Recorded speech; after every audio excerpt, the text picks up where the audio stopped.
never slow up, no I don't take shit, I got no love. Naruto es una gran obra. Innegablemente Naruto, la historia del ninja rubio hiperactivo, es una gran obra, pero no es una obra maestra. Desgraciadamente, Naruto tiene varios problemas que casualmente empezaron después del arco de Pain, no vamos a tapar el sol con un dedo, que la verdad ha dejado un mal legado a la historia y ahora se ha popularizado el hecho de odiar a Naruto y criticar de forma exagerada todos sus errores, lo cual a mí me parece algo malo. Y sí, yo sé que en este video voy a hacer una crítica constructiva a Naruto, pero también voy a hablar de sus puntos positivos porque los tiene, y también voy a hablar de cosas que no me cuadraron porque voy a criticar ciertas cosas porque si lo pensamos en retrospectiva no tienen sentido. En este video quiero hablar de los 10 problemas de Naruto que la verdad han dejado un mal legado a su historia a pesar de ser una gran obra y un miembro del Big Three. Sin más nada que decir, que comience el video. El problema de la obsesión con Sasuke. A ver, yo puedo entender que Naruto se haya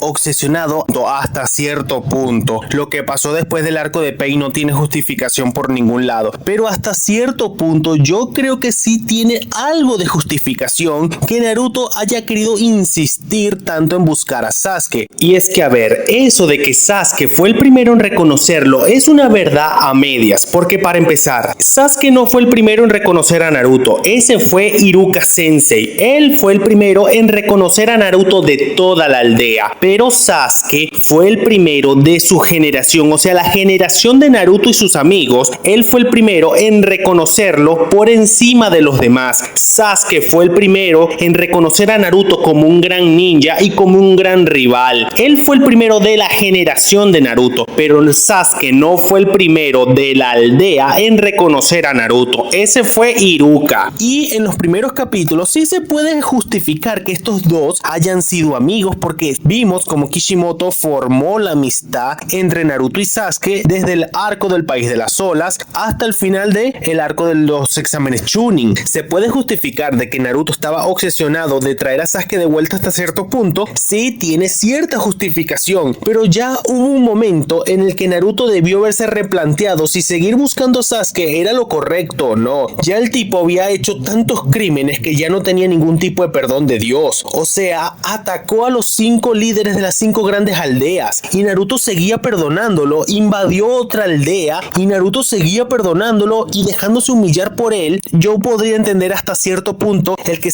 Naruto quería traer a Sasuke de vuelta, pero ya después de todo lo que ocurrido en el arco de Pain, donde Naruto se humillaba por Sasuke, se dejaba golpear por Sasuke, ya ahí eso no tiene justificación de nada. Y lo más culmine de todo fue la taticardia que a Naruto le dio cuando le dijeron que había que matar a Sasuke. Ya ahí no hay perdón de Dios. Sí hay justificación hasta cierto punto de la obsesión de Naruto con Sasuke, pero llegar a ese extremo tan homosexual no tiene ningún tipo de justificación. Y a ver, también tenemos que considerar de que Naruto no entendía los sentimientos de Sasuke. Él no trataba de entender los sentimientos de Sasuke. Él quería imponer sus ideas idealizadas de Sasuke siendo su mejor amigo al propio Sasuke. Él no trataba de entender los sentimientos de Sasuke. ¿Y saben qué es lo peor? Que Naruto tenía todas las bases para entender los sentimientos de Sasuke. El enterarse cómo murieron sus padres, el enterarse cómo murió su maestro, tenía todo para entender el por qué Sasuke hacía lo que hace. Pero es que Naruto nunca fue a entender los verdaderos sentimientos de Sasuke. Él quería imponer sus ideas idealizadas sobre Sasuke. Él no trató de entenderlo y teniendo todas las bases para hacerlo. O sea, Naruto, antes de que se humillara por Sasuke y le diera la taticardia, él había perdido a Jiraiya. Naruto había tenido una fuerte pérdida de la misma forma en que Sasuke perdió todo su clan, a sus padres y recientemente al héroe incomprendido de Itachi. Naruto tenía todo para comprender los sentimientos de Sasuke, pero es que no lo hizo. Él quería imponer su idealización por encima de Sasuke. Él no trató de entenderlo nunca.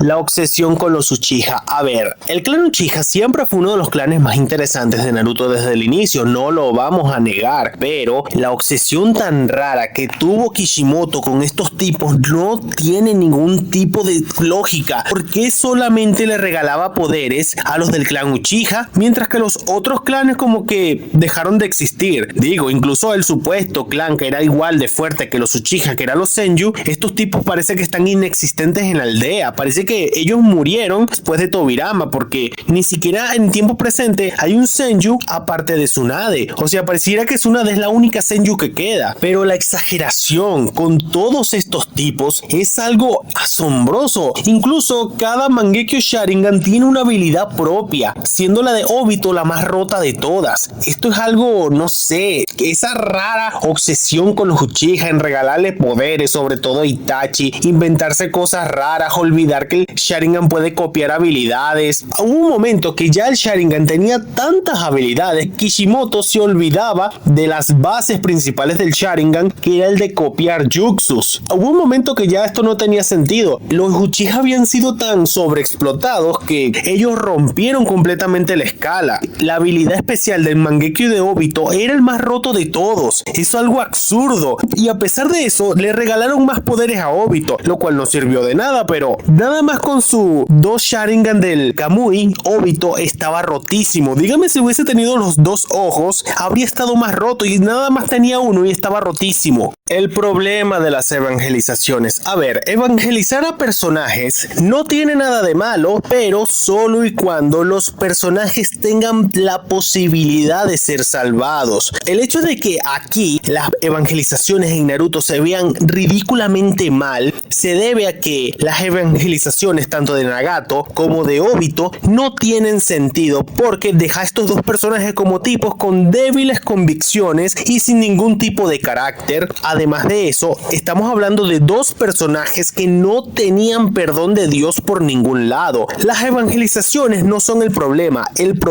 es que evangelizan personajes que no tienen perdón de Dios. Por ejemplo, Gaara tampoco tenía perdón de Dios, pero el tipo, después de haber sido evangelizado por Naruto a base de acciones y empatía, porque de todas las evangelizaciones de Naruto, la única que tiene sentido, verdaderamente sentido, es la de Gaara, porque Naruto y Gaara pasaron por lo mismo, ambos se entendían mutuamente. Se entiende verdaderamente de que Naruto sentía empatía por Gaara, pero que él sintiera empatía por Nagato, por Obito, hasta por Sasuke, no tiene sentido, porque estos tres ya no tenían ningún tipo de perdón de Dios. Gaara, por lo menos, que tampoco tenía perdón de Dios, tuvo la oportunidad de replantearse y buscar otro camino. Tuvo la oportunidad de cuestionarse su accionar, pero no fue algo de inmediato. Gaara tuvo un proceso de replanteamiento antes de volverse la persona más amada de su aldea, porque Gaara era el más odiado de la aldea de la arena para después pasar a ser el más amado, pero eso fue un proceso, algo que tomó su tiempo y sus años. No fue algo que pasó de inmediato como si pasó con los otros tres, que dan a entender que no tienen ningún tipo de convicción. Y aparte de que parece que no tienen convicciones, llega Naruto, les hace el Datebayo no Jutsu y los tipos, por alguna razón que todos desconocemos, e inmediatamente tiran a la basura todas sus convicciones, todo su accionar, todo lo tiran a la basura solamente porque Naruto llegó, les lanzó el Datebayo no Jutsu, les habló del columpio y estos tipos como que, sí, tienes razón, estuve haciendo mal toda mi vida, yo he sido la víctima todo este tiempo. ¿Es en serio? ¿Qué es esto? ¿Cómo puede ser que sujetos que tuvieron una vida llena de tragedias, sobre todo Nagato, porque entre Obito, Sasuke y Nagato, era el que tenía las convicciones más fuertes, las razones más fuertes para hacer todo lo que hacía? Llegó Naruto, le lanzó 3 palabras y Nagato, teniendo un nulo carácter, aceptó lo que Naruto le dijo porque sí. Olvidándose completamente todo lo que había vivido, Naruto llegó, le lanzó el Datebayo no Jutsu y Nagato se le olvidó todas sus vivencias pasadas. Es absurdo. Y Obito, bueno, Obito iba muy bien, me importaba un carajo quién estuviera bajo la máscara, pero la verdad es que cuando llegó Naruto, le lanzó el Datebayo no Jutsu, el tipo, aparte de que su razón para iniciar una guerra fue ridícula, quedó completamente manso. Y después Naruto, ignorando el hecho de que ese sujeto fue el que lo dejó huérfano, le dijo que era genial. ¿Cómo le va a decir genial al tipo que lo dejó huérfano? Es absurdo. Solo 10 personajes son importantes. Una cosa innegable de Naruto es que solamente 10 personajes son importantes. Los 3 protagonistas, Naruto, Sasuke y Shikamaru, Kakashi, Tsunade y Jiraiya, Itachi, Obito, Madara y Gaara. Esos son los 10 personajes más importantes o los más influyentes dentro del manga de Naruto. Ellos son los que siempre carrearon, de cierta forma, el manga y de manera casi innegable. O me van a decir que los demás personajes hicieron algo más importante que los 10 aquí ya mencionados. La verdad es que no. Muchos dirán que Sakura es la tercera protagonista, pero los que tenemos la vida clara y los que nos hemos visto Naruto de verdad, tenemos clarísimo que el tercer protagonista es Shikamaru, no es Sakura. En Naruto hay 3 protagonistas, Naruto, Sasuke y Shikamaru, porque ellos son los que más veces han carreado la serie. Ya me gustaría ver a Sakura teniendo por lo menos el 5% del protagonismo o el desarrollo de personaje que ha tenido Shikamaru. Él la opaca completamente, por eso es que Shikamaru es el tercer protagonista de Naruto, lo cual me lleva a otra cosa. Aquí hay muchos personajes desaprovechados y lo hablaré en el siguiente punto. Personajes desaprovechados. El sol no se puede tapar con un dedo, así como el hecho de que en Naruto hay muchos personajes desaprovechados, pero no voy a hablar de todos en amplio margen. Vamos a centrarnos en este punto más que todo en los que son los 12 principales, los 12 de Konoha, el equipo 7, el equipo 8, el equipo 10 y el equipo Gai. Ellos se supone que son los personajes principales, el grupo principal, los guerreros Z, los Mugiwara, los Black Bulls, etc. Pero aquí está un detalle, ellos no son importantes. Claro, no voy a negar de que todos han tenido su momento de gloria. Bueno, casi todos. Y bien, hablando en serio, después de Naruto chiquito, que fue el pick de todos estos personajes, sobre todo en el rescate de Sasuke, que Dios, qué arco tan bueno. Aquí todos brillaron, a pesar de que le robaron la pelea a Kiba, la cosa estuvo espectacular. Bueno, también se la robaron a Shikamaru, pero detalles. El hecho de que después de este arco, todos y cada uno fueron perdiendo relevancia de forma exagerada. En serio, todos perdieron relevancia. ¿Cómo es posible si se supone que son el grupo principal? Los 12 de Konoha. Neji y Lee casi no tuvieron protagonismo en Shippuden y en la guerra no hicieron nada. Por lo menos haberles puesto un 1 contra algún villano, contra algún Akatsuki revivido, que viniera más roto que antes. Pero ni eso. Choji parece que después de su pelea con Jirobo en el rescate de Sasuke se estancó completamente porque en el arco de Hidan y Kakuzu no hizo prácticamente nada. Y bueno, Kiba y Shino desaprovechadísimos. Shino tranquilamente era de los más fuertes al inicio, pero después se volvió un chiste. Y Kiba tenía un potencial espectacular, el tipo lo tenía todo, carisma, estilo y una técnica llamativa, pero lo dejaron completamente de lado. Kiba debió haber sido el top 5 de los más fuertes, innegablemente, pero fue desaprovechadísimo. Y bueno, y hablar de Tenten, Ino y Hinata está de más porque, más allá de Ino, que es la que de estas tres, la que tuvo más relevancia de cierta forma, no han hecho absolutamente nada. Ino fue la más relevante de las tres, de cierta forma, porque era la mujer más importante después de Sakura, entre muchas comillas. Y bueno, hablar de los demás personajes es complicado, ya que Kishimoto creaba nuevos personajes, les daba una buena pinta, y la verdad es que no hacían poco y nada. El equipo de la arena, bueno, Temari y Kankuro era un perdedor, y Temari desaprovechada también. Antagonistas arruinados. El mal más grande que Kishimoto le hizo a la mayoría de sus antagonistas en la Cuarta Guerra Ninja. Arruinarlos de forma monumental y espectacular. Sasori fue uno de los mejores Akatsukis al principio, pero en la Cuarta Guerra Ninja fue tan basureado que ya la gente no debe ni acordarse de Sasori por la forma tan mal en la que fue maltratado. Deidara también fue maltratadísimo en la Cuarta Guerra Ninja. Kakuzu también fue maltratado, ni siquiera vimos cómo fue su pelea contra... no me acuerdo de sus nombres en este momento, pero los pondré en pantalla cuando me acuerde. Nagato, otro que ya había sido bastante basureado al final del arco de Pain, aquí en la Cuarta Guerra Ninja, ese basureo se llevó a otro nivel, halagando a Itachi porque sí, diciéndole que él debió haber sido líder de Akatsuki y cosas así, o sea, mamándoselo de forma espectacular. a Itachi. Y esa es otra. Itachi llegó para romper el manga en 1000 pedazos en esta guerra. ¿Qué les puedo decir de Obito? El tipo declaró una guerra porque lo más patético en la historia de lo patético. Y Madara, bueno, Madara lo tenía todo. El tipo bailó desnudo por toda la cuarta guerra ninja.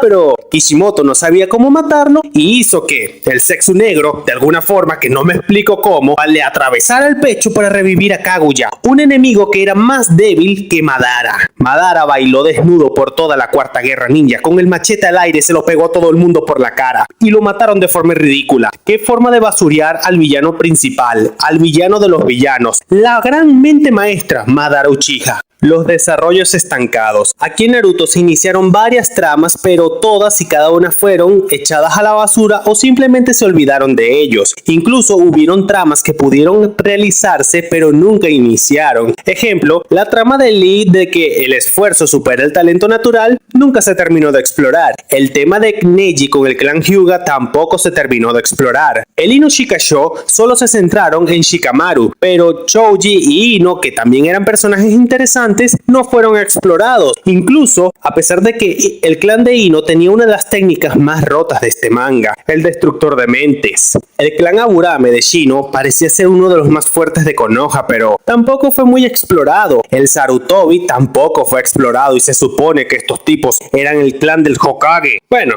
de uno de los peores Hokages. El desarrollo de los Jounins, no lo sé, nunca me quedó claro qué pintaban estos aquí. De vez en cuando aparecían, decían algo importante y se volvían ahí, pero nunca fueron importantes los Jounin, pero al menos sí fueron más importantes que los Anbu. Ay Dios, desde que esta historia pasó de ser el de cómo un niño quería convertirse en Hokage para ser querido y reconocido por la aldea, algo que logró sin la necesidad de ser Hokage, y pasó a ser la historia de un hombre que estaba enamorado de su mejor amigo, que los empezó a buscar por todo el mundo, y lo cual me lleva a otra cosa.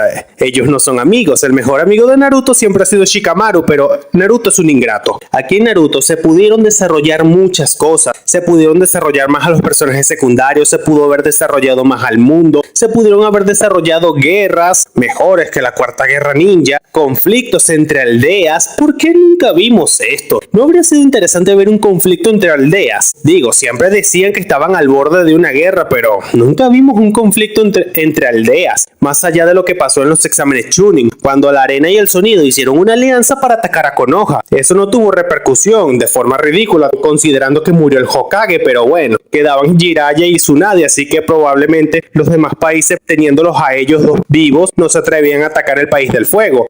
Pero bueno, aquí hubo muchas cosas buenas que se pudieron ver, pero nunca se vieron. Villano final mediocre. Al principio, quien parecía ser el villano principal y quien iba a ser el villano final iba a ser Orochimaru, pero Orochimaru fue tirado a la basura completamente en Shippuden. Después, quien parecía ser el villano principal, que iba a ser el villano final, que era Pain, pasó básicamente lo mismo. Naruto evangelizó al cuerpo original, o sea, Nagato, de forma ridícula, ridiculísima. No entiendo cómo alguien que va a decir, yo voy a ser Hokage y voy a cambiar el mundo. O sea, vas a ser el Hokage del país del fuego. El resto del mundo no tiene nada que ver con él. Cada país tiene su propio punto de vista. Tú no puedes imponer tu punto de vista por encima de otro país. Es algo ridículo y el tipo se lo creyó. Después está Obito, que al principio sí, todo pintaba muy bien, pero cuando supimos la verdadera razón del por qué Obito hacía lo que hacía, por qué declaró la cuarta guerra ninja, el tipo se cayó, empezó a caer en pedazos. Inició una guerra porque lo frenzonearon de niño. Nunca aceptó el hecho de que la niña de que a él le gustaba a otro. Nunca aceptó eso. Y así como tampoco aceptó el hecho, bueno, no sé si alguna vez se enteró, no, en realidad no se enteró si mal no recuerdo, el hecho de que si Kakashi tuvo que matar a Rin fue por cuestiones de fuerza mayor, no porque él quería. Pero ese es el detalle. Obito también se terminó cayendo en pedazos y pasó de ser el villano final a otro villano mediocre más, que fue evangelizado con yo era como tú, yo voy a cambiar al mundo, terminaré el ciclo de odio. Como siempre, Naruto dando su discurso ideológico que él va a cambiar el mundo, considerando de que él no debería tener ningún tipo de influencia por encima de los demás países. O sea, su influencia nada más se limita al país del fuego. De ahí en fuera, él no tiene influencia de nada. Después tenemos a quien finalmente un villano final decente, Madara Uchiha, el que movió los hilos desde las sombras. Todo iba espectacular con este tipo, bailando desnudo por la guerra, tuvo una presentación espectacular, lanzó 2 meteoritos, casi mató a Gaara y a Naruto, y a Onoki casi mató a un gentío. Pero bueno,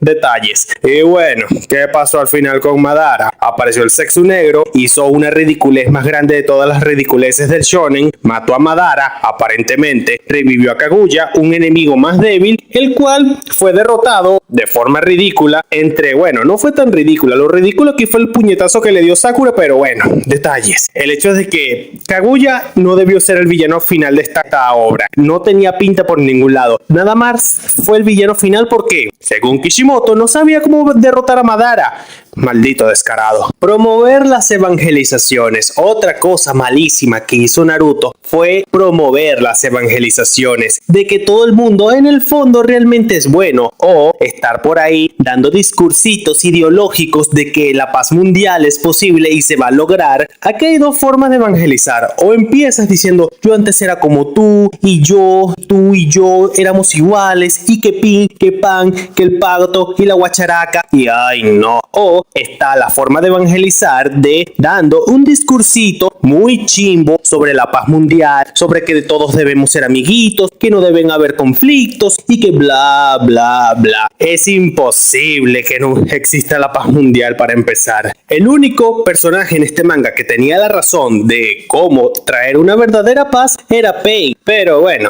estamos hablando del Pain que era el cuerpo muerto de Yahiko, no de Nagato. Detalles. Pero esto de las evangelizaciones o los discursos ideológicos fueron pasados hacia otras obras que también quisieron vender esta ridiculez del cuento ideológico y de la paz mundial y de que todos son buenos en el fondo y de que hay que buscar un punto de equilibrio, hablar o lo que sea, lo cual es ridículo. Por ejemplo, uno de los casos más recientes, cierto personaje con cabello verde que quería hablar o tratar de medio blanquear a un genocida. Y al final dijo, no puedo perdonar todo lo que hiciste, pero quería ayudarte. O sea, no lo querías perdonar, pero querías ayudarlo. Eso es ilógico. Ilógico es querer ayudar a alguien que trató de matar a medio mundo y decirle, no te puedo perdonar, pero te quería ayudar. ¿Para qué lo querías ayudar en primer lugar? ¿Para qué lo iba a ayudar? Me estoy desviando. El hecho de que las evangelizaciones son el peor mal que Naruto le hizo al shonen. En conclusión, el legado de Naruto es algo que va a trascender por muchos años y de forma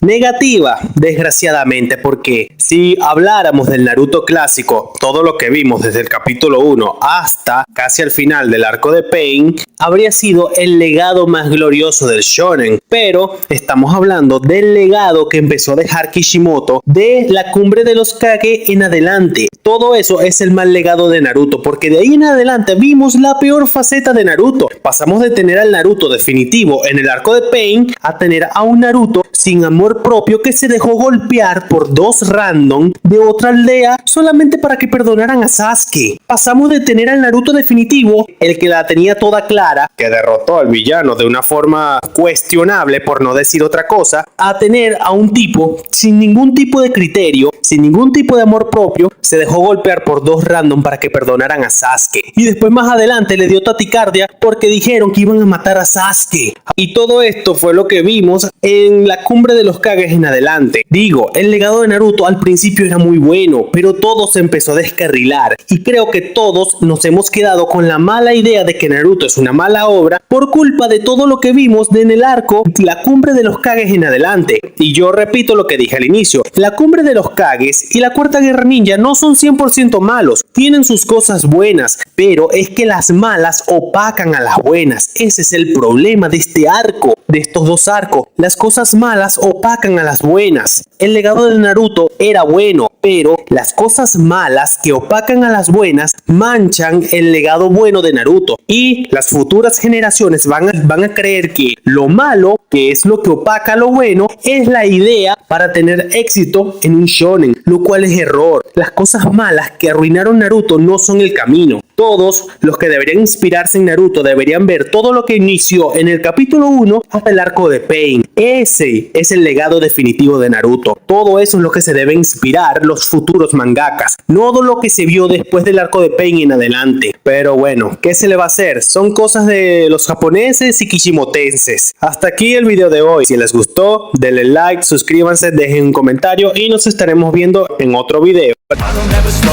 up, no I don't take shit.